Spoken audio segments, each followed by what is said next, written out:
All right, I'm going to confess something to you. I like to go around saying that I want an adventurous, creative life, but here's the deal. Your girl loves some schedules. I got spreadsheets for everything, and some say I'm type A. And I like that about myself, but there is a level where I know I need to push myself outside of my own comfort zone more often so I can create more meaningful, honest work. Whew, I'm already sweating. Today I connected with J.Vladimir, who is an innovative artist who blends editorial fashion photography with pop art. And I'm going to tell you, this man is the complete opposite of your girl, which is exactly why I needed to talk to him. In this conversation, you're going to hear how Jay burned the ships in his own personal life to become a full-time artist, why he advocates for betting on yourself, and he challenges me to switch up my routine quite a bit and live life a little more on the edge. Because when you have a child, a little child, it's the most flexible they'll ever be in life. And they will never question when their arm is behind their leg and their leg is flipped over or they fall, they go like a rubber band and they'll just get right back up. You do that when you're in your 40s and 50s, you're breaking things. You know what I mean? Your mind and your heart has to be that childlike faith. It has to be flexible.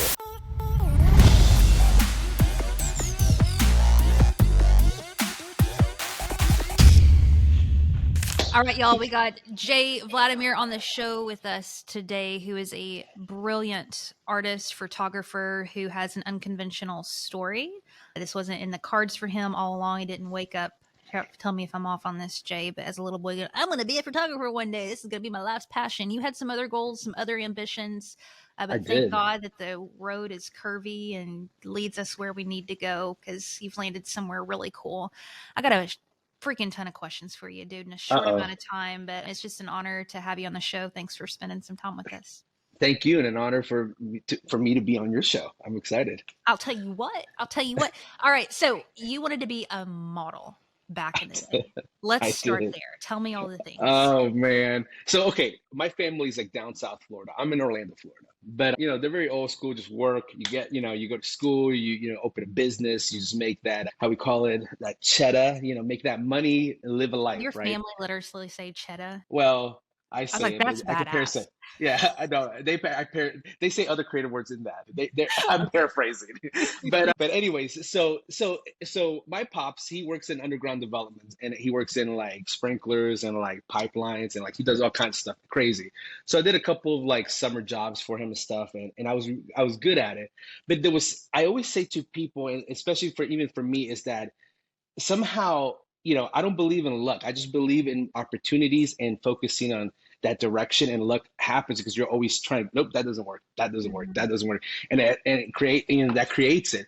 So for a long time, I was always trying to find that thing, that little empty spot. Like, what am I really good at? You know what I mean? And so even doing all these summers, after high school, just kind of like, doing work in the fields or whatever it is, I realized that there's this thing that I need to do, and I was very unique. I would always wear the weirdest clothes. I had the weirdest haircuts. I loved getting art issues from Vogue.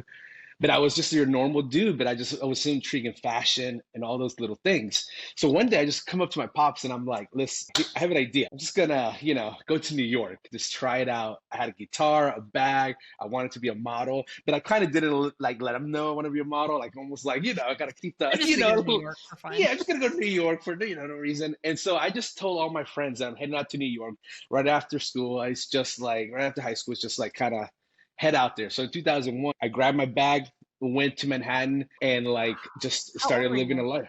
Oh my goodness. I was like 2021, like 19 or 20. Yeah, 19. Yeah, 20. Yeah, 19. 2021?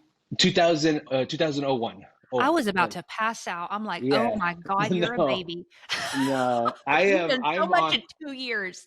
No, I am 41, so so it was like it was like the year before September 11th, so it was like the year before prior, almost like in that time frame. So, and I lived in Harlem to top it off. Like I was like, this energy was in Harlem back then. It was like little by little they were doing like, everything was changing, gentrifying neighborhoods. So I came in that time frame where the way I am was like me pushing that envelope of like, who's this dude right here? You know what I mean? Because I had some weird styles and everything. But I went out there, and the thing is that I wanted to be a model, but at that time frame too, I wasn't getting any kind of really work because back then it was like the Hollister, the Abercrombie, the surfer look. It wasn't like this. Now this is popular look. Now, you put on like a hat and you like look to the side with a suit and you're like, I'm locked in. Like if I'm 2 decades too late. You know what I mean? I would have been perfect now. But so I did that, and it didn't work out for me. But the one thing I realized is that I knew that at least I'm moving forward in that Mm. aspect. You know what I mean? Because the thing is what happens is that I guess perception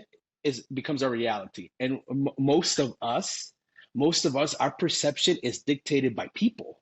Preach. Do you Yes. know you know what I mean? Like if someone says you're Yes. this, that perception becomes you. Do you know? Like I think it was like I read like Tony Robbins has said that some study that he said that if like a witch doctor tells you you're gonna have a heart attack, you would really convince your body that you would get a heart attack and you would die Yep. because you know what I mean? So it's one of those things where it's like my perception, I guess it was a flaw, but at the same time it helped. I would always ignore people's views and perception of me.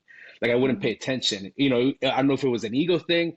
I don't know if it just didn't care. But every time people told me you need to be this, this, this, I would literally just didn't care. I just didn't like. I knew where I wanted to be, but I knew what I wanted in life, but I didn't know what that was. But I knew that it was something bigger than this, bigger than where I was at, bigger than, working for my pop's Mm. company, or bigger, living in a little, country, hometown. It was more than that. So Mm. one day, I talked to an agent. I was like, "What can I do to stay in the industry? Because I know it's not working. I gotta pay. I mean, I got bills to pay. I got things to do. Everything." He said, "Just take photos of some models. I mean, $150, $100, like nothing simple, even free ones." So I took a photo of this guy with. I think I have to find the photo if I could find it. This guy was wearing like this kind of a button shirt with a green tie beside a tree. I took the photo with this cheap Sony. Back then there was this Sony like $200 cameras that had like a digital screen behind it. You know what I mean? Yeah. Like really cheap, really like you can get it anywhere, like Yeah. Best Buy. So I just took the shot, no lighting, just kind of like it was a golden hour, so it was like the sun was, crisp, nice and warm, and I just took the shot. Gold Mm. money. I'm talking with no skill set whatsoever. The dude went like this, and he looks at me and Mm. goes, "Dude, this is the best photo I've ever seen. This is the best photos everyone ever taken. How long have you been doing this?" Oh, I didn't say how long, but I wanted to. But I Wow. knew that right there, destiny unfolded itself, and from there on, the sky was the limit. Do you know what I mean? Like seriously, Yeah. like it just opened campaigns. It opened networking with clients that I wouldn't ever connect with, fragrance ads. I mean, you name it, models, agencies, and then from there, I did this for I've been doing this for 2 decades and never looked back. It just keeps growing, especially now when you see Mm. my work.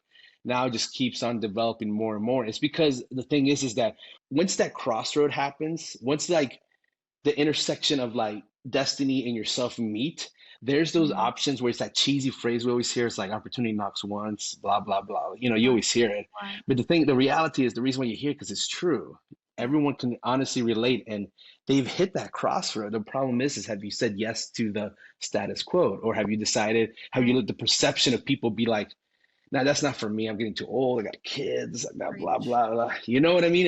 And what Preach. happens is that's why when you say that cheesy phrase, it's like opportunity knocks once because we've all been there. Those crossroads Yeah. always happen. We just decide what do you want. What do you want out of that conversation? With Totally. yourself. All right. I have the War of Art here, Stephen Pressfield, but he wrote another book called Put Your Ass Where Your Heart Wants to Be. And I it's love it's it. it's this idea that although you can work from anywhere, you need to sometimes physically move to the epicenter of wherever your dream's at, because being in the physical space with people who are doing stuff is so important. And I'm really glad you highlighted that, because with our access to everything, it's sexy and awesome, and really it's true that we can build things from literally Podunk, Arkansas, if we wanted to. And I can say that because I'm from Arkansas. Nice. But energetically, there is something with shifting your perception, like you said, because your reality, your norm changes now that you hang out with people who are doing what you want to do, who now it's not a big deal to go do XYZ. Yeah. That's now normal for you Hmm. versus maybe staying home in Florida in your comfort zone and just connecting with these people online.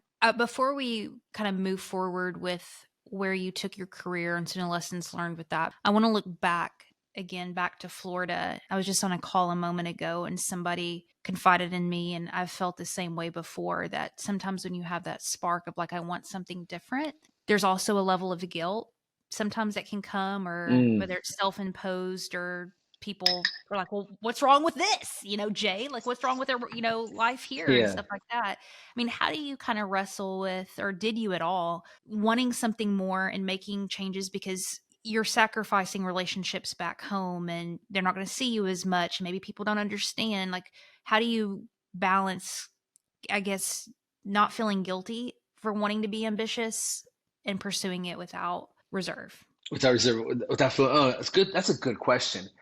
I think, and this is the part, I guess this, because I just finished hanging out with Kevin Harrington from Shark Tank. I did a shoot Hmm. for a magazine with him, and he has this. If you ever hang around with, and I know you do. It's like you have to be, I guess, and this sounds so bad. You have to be selfish in the same aspect of also creating your destiny.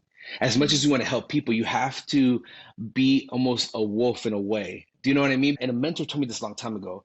If you don't create what you're supposed to do, then what you're doing is destroying the person that needs to see that for them to create. Like you're holding them back. And there was Yeah. such a guilt in that. If I don't come out with that record hit or that song, then what I'm doing is I'm destroying the inspiration for the next Lady Gaga or the inspiration Yeah. for the next Michael Jackson. And for me, it was like with photography, it's like if I don't do what is divine ability of just natural gift, if I don't create a storytelling and editorial style photography that I do, what's going to happen is an 8-year-old kid is could be the next Michelangelo, but he only needs is that one photo, that one inspiration that goes, wow, the storytelling here is amazing. I think I'm Yeah. going to draw this. And I think you have to, in a way, be selfish. You have to be selfish for what you want. You look at like, and I love using Michael Jordan because he's like the epicenter of like the practical like example of it. It's like this dude he was okay in college, but like he knew he had to be selfish, take it to the next level, and become this guy that just was a machine. And some people hated him because he was just a workaholic, and he wanted the best, or like Tom Brady, same thing. Like they say that when this guy got upset, it's because he wanted perfection.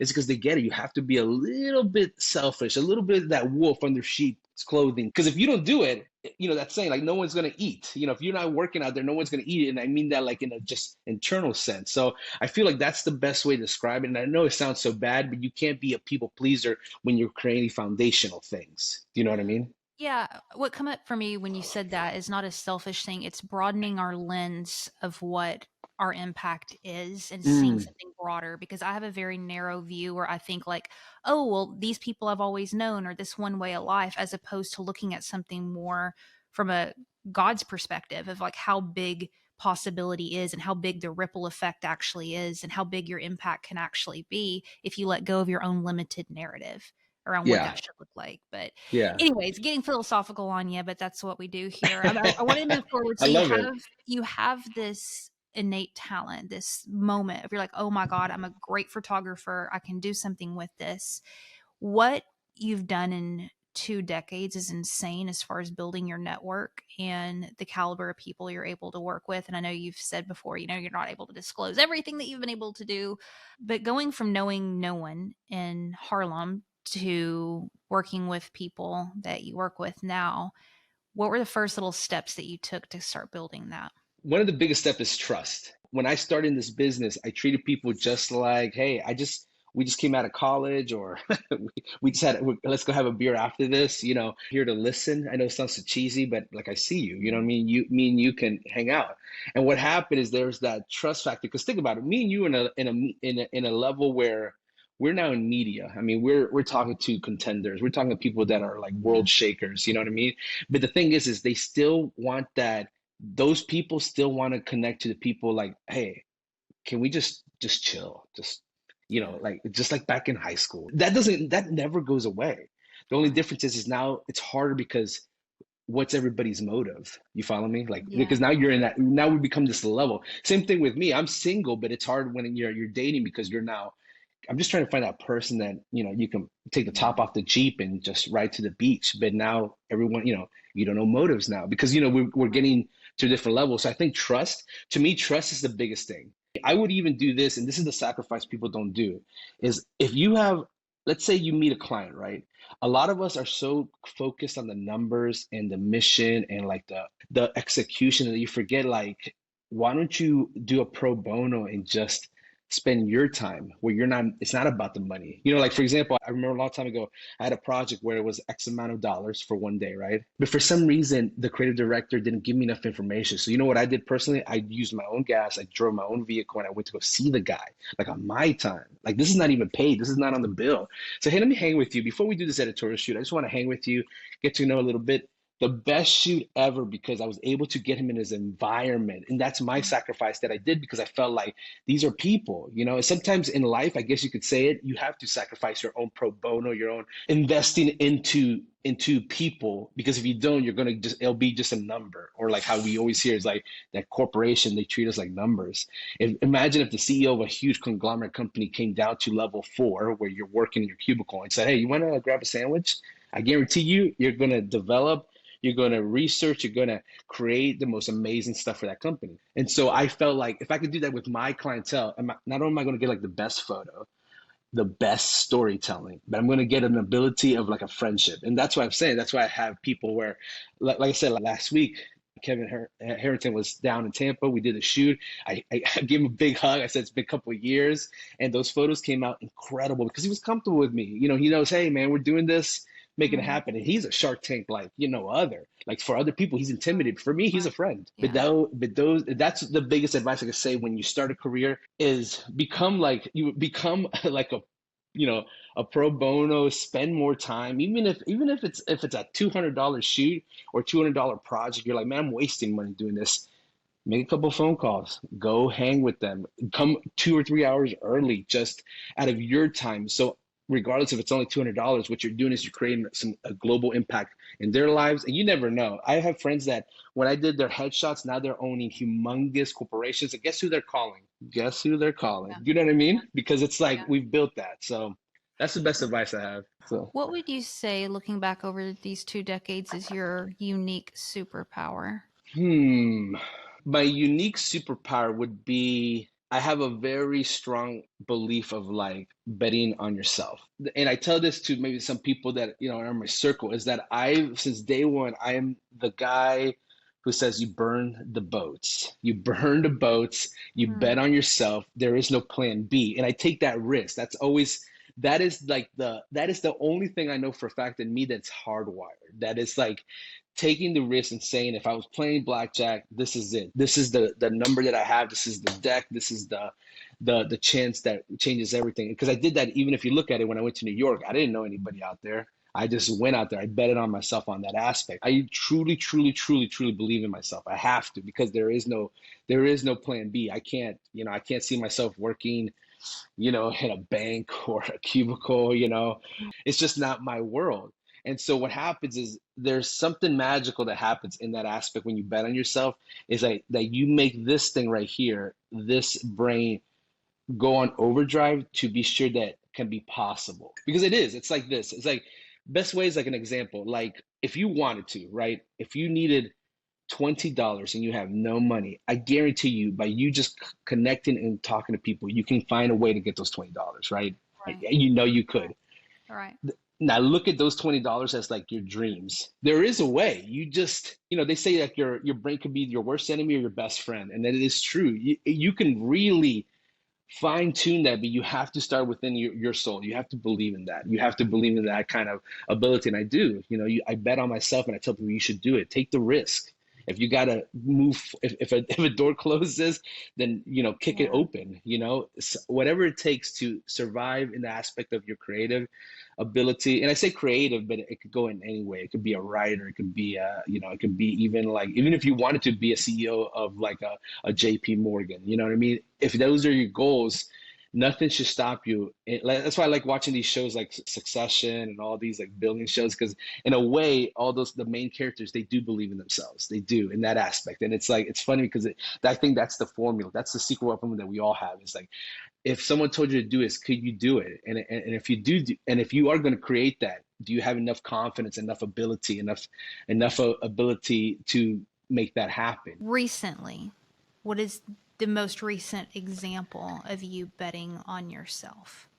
I live in an area that's very, I would say, it's very expensive. It's like Restaurant Row. It has a Mm. lot of restaurants, just a lot of stuff in the epicenter of the city.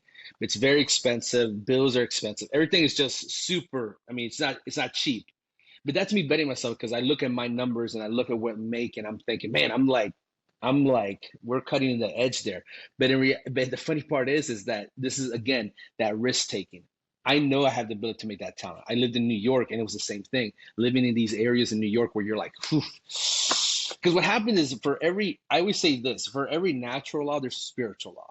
Like if you get a piece of, if you get like a metal rod or steel rod and you heat that metal piece and you bend it and you keep heating it, from that whole piece, that's going to be the strongest piece of that. Same thing with the just trials that we'll face. If you heat those things, once you get through those worries or those risks or those things that like those insecurities, once you get through that and it heats to the highest level, and we're talking, you pass through that, that will be the strongest foundational aspect of your life, and you will glide through life way better. Not saying that you figured life out. No, there'll be more, but at least you'll be stronger. So what I did is that probably would be the biggest risk taking would be what I did recently to just be in these areas where I'm like, okay, now I really got to go to that next level. And the funny part is it's happening and it is happening and Yeah. opportunities are opening up and I'm able to, go out and because, that nightlife, gets expensive. No, but you're able to go out, you're I able don't to know nothing enjoy about life. nightlife. I'm in bed by 8:30, dude. Like Oh, no lie. last time I was in bed at 8 o'clock, probably, oh man, probably was like 6 years old. Couldn't even tell you. I couldn't even tell you. I couldn't. That's why I I love don't. talking to you because it's so different because, what I'm hearing you say, and tell me if I'm off on this, is it sounds as though you're seeking out opportunities to be physically, mentally uncomfortable because you know that through that discomfort is the next level for you. Yes, yes. For me, in the letters, they would say like if you heat gold, if you heat gold really, really, really, really like I'm talking like I mean heat gold and the impurities will come to the top. And what the smith would do would scrape that top layer of the gold off, and then you have pure gold. Yeah. And I think that's if you're willing to take that risk, if you're willing to bet on yourself on that, you almost say to yourself like, bring the world, heat me up, like really make me purify me in a way that once I get through all that stuff, man, that's a solid piece of 14K. I mean, you can't beat that. That's a brick of gold, and you will be polished and the most purest possible. And I feel like once you make the decision of betting on yourself, like I'll take the challenge. Because you hear a lot of people though, they'll be like, "Oh man, I'm all about the challenge and everything," but then when pressure starts squeezing you, then you realize, wait a second, I don't know if I don't know if I'm about that. But for me, I had no choice. I had to take it. If it was having a bank account of like $35 negative, at a balance at points in my life, it's okay because I believed in myself that my next paycheck would be in the thousands. And it's true. Like it would be. And so if it's uncomfortable, but it's worth it because now you look, I have magazines that I can look at and be like, this was a tough time, but look at this now. Look at that article. Yeah. I work for Orlando Style magazine as an editorial fashion photographer. Those kind of positions don't come around. You know what I mean? They Right. just Right. it's the coolest thing of that level. What about let's dig into the creative element of that because this is where I'm struggling lately. When you tap into something that you know works creatively and then pushing yourself and getting in that uncomfortable position where you do a little bit more outside of the box edgy stuff. I'm curious your perception of that. Let me give you a concrete example. Yeah. So, I've been doing these chair videos for a while now, for about 6 months, and my account was at 5,000 followers in the past 6 months. We're getting close to 50, which isn't a ton, but it's a huge growth in 6 months from just doing one series. So I know this one series works. But creatively, I'm itchy and I want to try new things. And it's interesting when you have a format that works. Like let's say, you've shot this one kind of headshot for a very long time and this setup works, this camera works, and you have a demand on you to produce the same caliber of work. But as an artist, you want to be able to push that here and there and do something a little dangerous. And maybe it won't work and maybe it will. But when you have the pressure of feeling like, well, I need to recreate success, but Hmm. still push the boundaries. Do you know what the hell I'm talking about? Yeah, I know exactly what you're talking about. Speak to Yeah. it. What do you think? So every artist and every person struggles with this. Your brain, at the same time as this amazing thing up here, also is a creature of habit as well. Yeah. If you could do this study to your listeners and everybody, if you go to a certain spot on a wall, let's say you poke it every morning at a certain time exactly for 30 days, and then after the 30 days you're like, I'm done doing it. I guarantee you the day 31, you're gonna automatically, without even thinking, you're gonna go to that wall and poke it. Yeah. Because our minds get these habits, and what I do is I do this paradigm shift of just literally forcing yourself to change everything. That's Everything. why everything. That's why I started doing art pieces. 2 years ago, I started pivoting because I started seeing the market of AI, and I started seeing how all these AIs were making photos and they look really good. Because and I'll tell you this, I haven't told this a lot. Now that I think about it, I haven't told this to a podcast. So this is the first, exclusive. Here we go. I want to live forever, but in Brian reality, Johnson? no, I want to live immortal, Forever. like forever. There's only one way to do that is by the work we create. And so for me, the only way to do that is I have to figure out a way to create stuff that once I'm out, they talk about it. Just like my favorite artist to this day, and he's been gone a long time, is Michelangelo. I got a statue of David's over there. I got a statue of David back. And like it literally, Michelangelo's my favorite. To this day, I can go to any art gallery, and I'm always talking about Michael. He's been around. He's been gone, long gone, but he's living forever in my mind.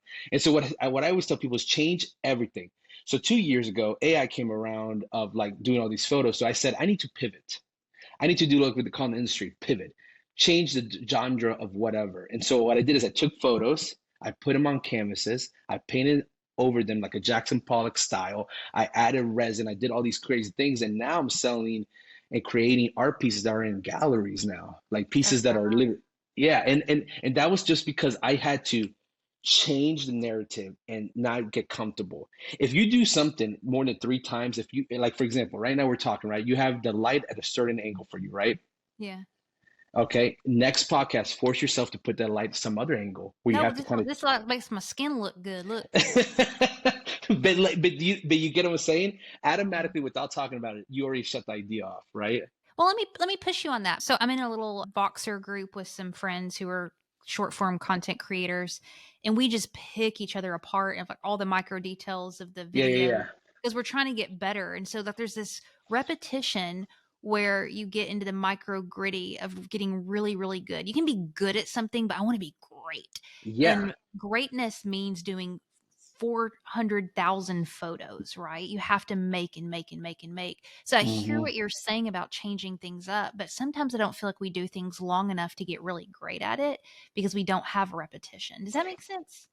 It makes sense, but who's the judge of that? Because I don't know.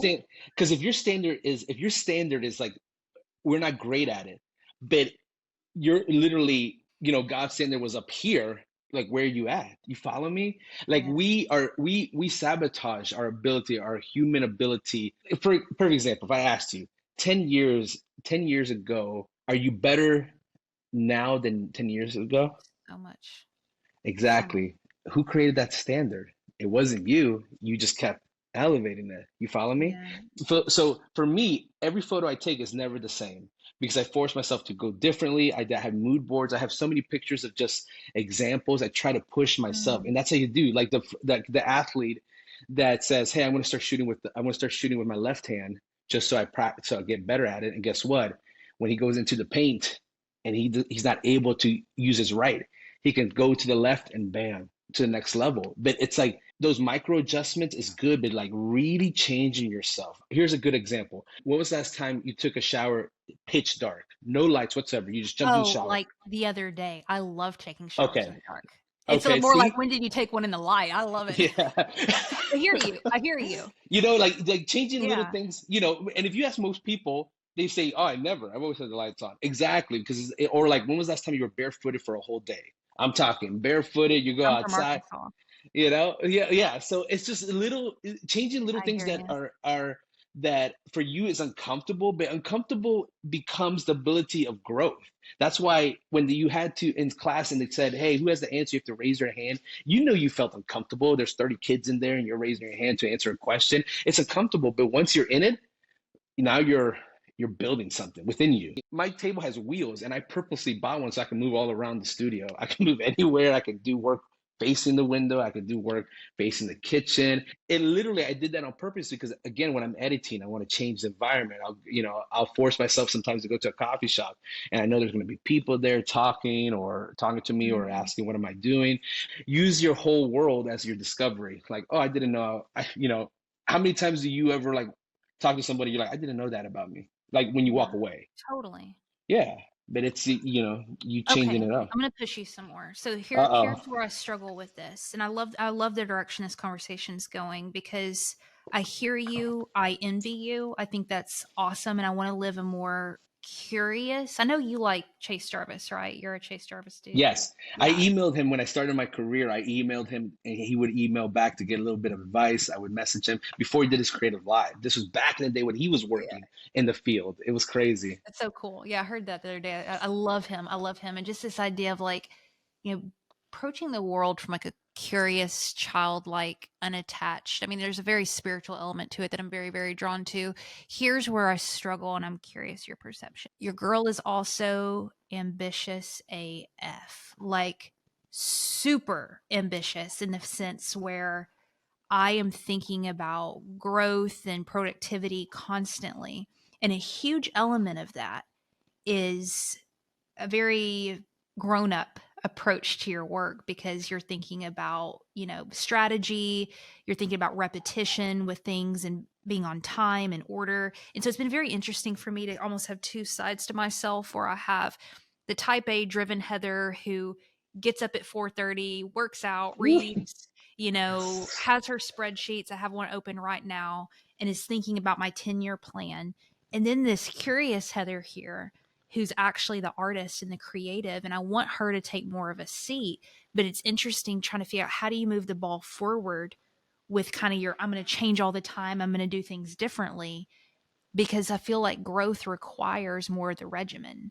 Does that make sense? Yeah. And that's the part we were talking about in the beginning. That's the risk taking. That's like Heather, who do you want to be? Do you know what I mean? I want to Do be a you risk taker. Yeah. And that being said, it's like you have to not only by just choice, but you have to push that creative side to you and Yeah. infuse it into that spreadsheet. You have to. And whatever that magic formula is, it's like that recipe. It's like once you find that recipe, you'll create, the 11 seasonings of the chicken. Once you have that, it's a multi-billion dollar industry, but you have to force yourself to take that part of you, what I call the childlike faith, and push it and like freight train that thing into the logic of the structured part of you. Like there is no status quo. You have to do it. Because what happens is that then you become this person that just plays like in the shadows, just constantly your structure, you're constantly doing your thing. It's that repetition. Like for example, you wake up that early, change it up. This time instead of doing what you normally do, I don't know, go for a walk, go for a Yeah. run, become an athlete for a day. Do you know what I mean? Like you have to, your brain, the battles we have, no joke, are 11 inches away, or for some people longer, but it's here and here. This is the Yeah. battle that we fight. This is You're it. right. It's like our passion, our brain, we're constant, the biggest war you will ever fight is right there. And somehow Mhm. you gotta force yourself to aggressively go into that spot of structure so you can keep growing, so you can keep opening eyes, because I You're right. guarantee, you know, So what would you that's suggest? Like, how do you I know you mentioned, you physically change environments. I mean, you're in a kind of naturally change of stimulus environment being a photographer because you're going different locations and all of that. But what are other things that you do that would apply to other creatives? destiny always unfolds itself when you go out to search it. It's like they always say a fisherman can always see a fisherman from afar because they're out there Yeah. fishing. You could see it, right? So what I would recommend, a simple practical thing is do 10 things, Google it, that are activities, and here it is: not for like a date with somebody else, just you. You're gonna be that person that's An like at a artist cooking date. class. Yeah, like for yourself. Like you'll be that person that a cooking class, like cutting, sushi or something, and you're like, your husband or your boyfriend is not here today. Just like do it for you, and then maybe do a network of just, I don't know, of like collages. I don't know, whatever's out in your community, right? But force yourself to do things, because what happens is that you're opening your mind to be like, what happened? Like all we know is what happens if you're like a 5-star Michelin chef and you just don't ever know it because you never done it. You follow me? Mm, Like you don't know what you yourself don't know the potential of what is built in you. When they say like mm, childlike faith, you know why that's so important? You know why that phrase is so important? Because when you have a child, a little child, it's the most flexible they'll ever be in life. And they will never question when their arm is behind their leg and their leg mm. is flipped over, or they fall, they go like a rubber band and they'll just get right back up. You do that when you're in your 40s and 50s, you're breaking things. You know what I mean? Yeah. And Yeah. so your mind and your heart has to be that childlike faith. It has to be flexible. And that's why I always like that movie with Jim Carrey, The Yes Man, is because he said yes to everything. Not saying Mm. you need to do it, yes. I'm saying he even if he wasn't, like if someone calls me and says, "Hey, you want to go play basketball?" All our friends got together. It's been a while. It's been a minute. We haven't connected together. I'm gonna say yes, because how do you know how optimistic I am? I could be talking to my next client. I could become a chef. Maybe the guy's like, "Hey, I open a restaurant. I need a chef. You cook semi good, maybe." You know what I mean? Like you don't know, but you have to be that optimistic, and you have to. So what I recommend for baby steps, go do activities with yourself that you literally can go on, like, e-invite or something, invite yourself to go, that are literally can be free. I mean, even going to when was the last time you went to a, not a flea market, but those art like things, where they have the tents, Oh yeah, yeah. you know what I mean? Just by yourself, just go, just walk around, look at the stuff that's for sale, talk to people. I had somebody the other day talk to me about the collision of ideas and how, and you do this with your work, and we mentioned it earlier before we hit record. Being creative is really finding these connections, and what you're talking about, exposing yourself to new things, gives you more data to be able to connect things together and build Yes. bridges. I'm curious your process for building bridges. I'm saying this really messy, but when you have all these ideas, and I know you're huge on Pinterest boards, and you have all these people you're meeting, and there's all this wealth and library and knowledge, like formulating those into creative sparks and ideas. What's your process for that? my I as much as I'm in tech, where I'm using cameras and Yeah. all equipment, I'm very physical as well. I do the Silicon Valley style, like building an app. I got sticky notes on walls. I got Let's go. structure. I literally, here, I'm gonna show you right here. These are my notebooks of ideas for Let's go. 2024 and 23. Like these are all planners and notebooks, and like I even do the time box system where it's like you brain dump and then you break it Yeah. down and you become your own manager. But I'm very physical in that aspect, and I feel like if you don't write things, if you don't for me, if I don't write things down, I don't give my brain enough room to get new stuff. So I need to just dump it Get it out, out. structure it, break it down. That's the part where it's not the creative part. That's like like how you were saying, that the Yeah. structure, like, but Yeah. if you see how I'm blending both worlds, you wouldn't think I have like 300 books of like notes. But as a creative as I am, you have to, you see how I've balanced and integrated my Yeah. world. It's just like some of the creators for like Saint Laurent and all these big fashion houses, they have huge tables where it's just Mm. stacks of books, references, notes. They all think the same way. It's just like, you have information, just start just piling it up, and you'll realize that one day you'll take that sticky note off the wall and be like, all right, it's time to use this idea, and go for it. That's my process. That's what I do, and it works for me. It's so fun. It's so I love I'm a weirdo. I think about energy and spirit and all that, but it's so cool how ideas are like living entities that will just come into fruition a year later, you know? Right. Yeah, no, it's true. Just meet And like I these. said, for everybody to each their own, the processes could be so different. But I know for me, with tech and like with technology and with cameras, I have equipment that is past my pay grade in a way. But I always will. That's my method. Is that old school, like, hey, let's sticky note it to a wall. I won't get my security deposit back, but it's Yeah. okay. Yeah. Rip them off, paint comes off, but it doesn't matter because again, me and you are in this world that we are, if we could be the beacon of hope for somebody who's not there, that's awesome. If we can be the person that says, hey, I just need that inspiration to go to that next part of the life, that's even better. Regardless, as we have now been like with responsibility in this level of just media. And it's so cool that, like I said, God has just opened doors to do that, Yeah. that cheesy Spider-Man quote where it says, with great power comes great responsibility. But the reality is that's such a true statement. Now we have this ability, this platform, this level to help inspire the uninspired. The people that Amen. think, hey, I work at a gas station, and like I see like there's more, but they don't know where to go. It's like, listen, you can do it. This is very simple but very complex. But Yeah. very simple but very complex. It's not hard. You just gotta be a risk taker. You gotta believe in what you do, and you gotta just go out there and just get it. Well, listen, it's been a freaking joy getting to talk to you. Where do you want to direct our listeners to? Likewise, it's awesome. I had a blast with you. I don't know. You can go on IG, just type in the letter J. Vladimir, Vladimir. You'll see most of the work. It's so sad that like Instagram has become like my everything. Like I'll do phone calls, I'll do me. It's funny. It's like they don't even care about your phone number. I don't even know what cell phone service provider I have. It's like Hopefully not IG. AT&T today. Yeah, I mean, I don't know. It's just so IG's the best. I do travel, so in Atlanta or New York, any of those areas, if there's any projects that you need, anybody needs any kind of like representation or just, even advice, I'm down for it. Life is short, just gotta embrace it all. So Preach. All that we linked in the show notes. Jay, thanks for your time today. This was awesome. awesome.